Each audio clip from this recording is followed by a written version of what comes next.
안녕하세요. 보상가배상TV입니다. 경향 조건적으로 다음을 봉사가 읽어보는 코너 호모 이코노미크스입니다. 이게 바로 고지의무라는 것 때문인데요. 의학적으로 인과관계가 없다라고 하면은 네. 지급을 받을 수 있는 거고요. 안녕하세요. 매일 새로운 정보를 드리는 채널 보상가배상TV입니다. 오늘은 부산에서 근무하고 있는 김남규 사무국장과 같이 한번 얘기를 해보도록 하겠습니다. 우리가 해결했던 사건이죠. 후유장애 보험금에 대해서 청구를 했는데 보험사에서는 보험금을 부지급한다라고 했습니다. 부지급한 이유가 뭐였죠? 부지급은 아니고 이 고객분이 사고가 발생하고 6개월 뒤에 장애를 끊었습니다. 총 장애 100% 현재 식물인가 상태고요. 근데 보험회사에서는 단기적으로 사망할 가능성이 있으니까 6개월 유보를 하겠다. 면책은 아니고 6개월 뒤에 다시 재평가를 하겠다. 이런 상황이고, 근데 환자분께서는 사실 좀 많이 위독하세요. 원래 기저질환이 있으신 분이 네네. 폐암 진단을 받으셨죠. 그래서 네. 폐암이 뇌로 전이돼서 생명에 위독한 상황이 된 거고 네네. 뇌출혈이 발생한 거죠. 외상성 뇌출혈이기 때문에 우리는 상해 후유장애 보험금을 청구했고요. 네네. 당연히 80% 이상 고도 후유장애 보험금을 청구했죠. 근데 맞습니다. 보험사에서는 약관을 근거로 이 보험금을 유보하겠다. 약관에는 이렇게 나와 있잖아요. 단기간에 회복 가능성이 있거나 사망 가능성이 있을 경우에는 네. 6개월을 더 유보할 수 있다. 그래서 네. 보험사에서는 약관 그 내용을 근거로 이제 유보를 하겠다는 거죠. 자, 근데 사실상 이분 같은 경우에는 지금 암이 뇌로 전이돼서 뇌압도 네. 올라간 상황이었고 네. 그것 때문에 보험사에서는 사망 가능성이 있다라는 자문을 받았기 때문에 보험금을 못 주겠다. 단 6개월 뒤에 다시 보자. 네. 이렇게 한 거죠. 맞습니다. 근데 사실상 계약자 입장에서는요. 상해 후유장애 가입 금액이 꽤 되잖아요. 그렇죠. 2억 3억 정도. 고액이죠. 그분이 예. 얼마였죠, 보험금이? 그분이 가입 금액이 3억입니다. 보험사 말대로라면 6개월을 유보해서 그 사이에 사망을 한다.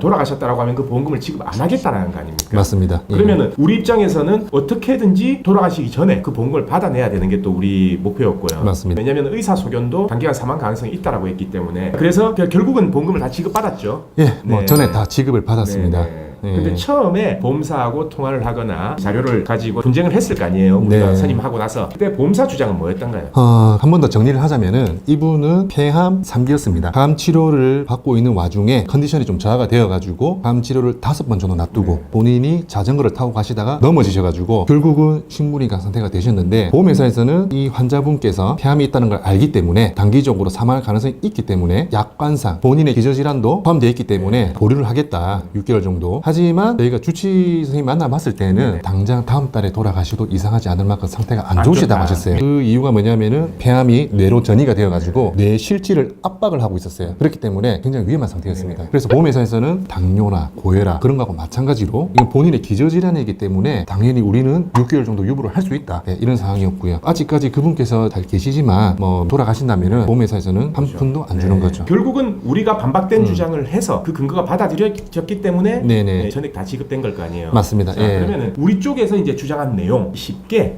좀 설명을 해주시면은 이해가 빠를 것 같아요. 알겠습니다. 네. 보험회사에서는 이 환자분의 기저질환 그리고 여러 가지 외상이 중첩이 되어가지고 단기적으로 사망하실 경우에는 결국 장애가 아닌 사망으로 가는 중간 단계이기 때문에 보험금 지급을 유보하고 6개월이 지난 뒤에도 이분이 살아계신다면 보험금을 지급해주겠다라는 내용인데 우리가 봤을 때는 이분 같은 경우에는 머리 뇌출혈이 발생했지만 이 뇌출혈이 뇌간이라든지 생명의 중추적인 부위하고 직결되는 부위가 아니기 때문에 폐암으로 사망을 하시면 하셨지 뇌출혈로 사망하실 가능성은 없다. 그렇죠. 예. 우리가 주장한 거는 이거죠. 지금의 유독한 상황은 네. 원래 가지고 있던 기저질환이 폐암이 뇌로 전이되면서 맞습니다. 뇌를 압박하고 있기 때문에 당연히 사망을 하게 된다면 네. 그 암 때문에 사망을 하는 거다. 그렇죠. 근데 우리가 이번에 청구한 보험금은 네. 상해 후유장애 보험금이다. 맞습니다. 넘어지면서 뇌출혈이 발생했고 그 네. 뇌출혈로 인한 후유장애 상태가 됐기 때문에 80% 장애에 대한 후유증은 남길 수 있지만 네. 단기간 사망 가능성은 없다. 반대로 보험사는 포괄적으로 다 같이 본 거죠. 그렇죠.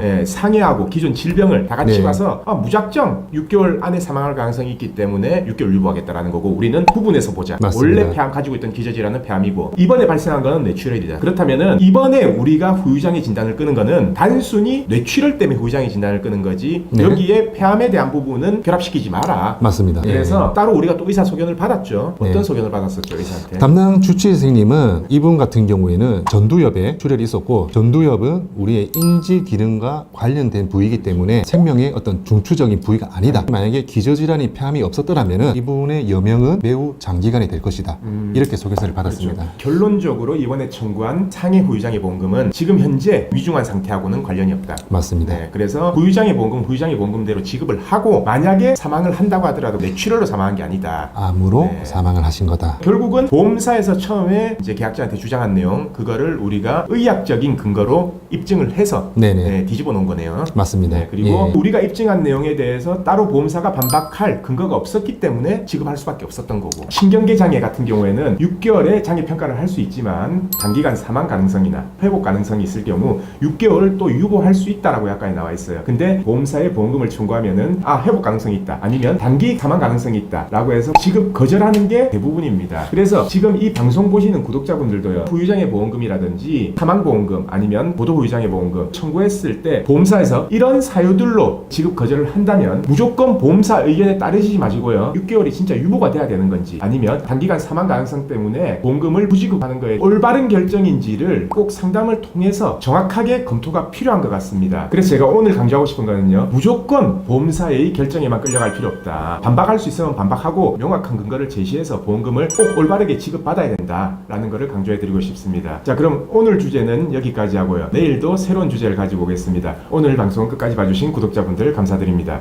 저희 보상가 배상 로펌은요, 전화, 카카오톡, 폰메일 상담, 카페 상담 등으로 상담받을 수 있습니다. 저희는 서울과 부산에 사무실이 있고요, 전국 번호는 1544-3102로 문의 주셔도 되고, 카카오톡에서 보상가 배상을 검색하셔서 카톡으로 문의 주셔도 됩니다. 그리고 이 영상 댓글란을 보시면 메일로 신청하는 링크를 클릭하셔서 자세하게 작성해 주셔도 저희가 전화를 드리고 있습니다. 단 이게 후유장애가 남지 않는 2, 3주 진단 같은 경우에는요, 유선 상담을 하지 않고 있는 점 양해 부탁드리겠습니다.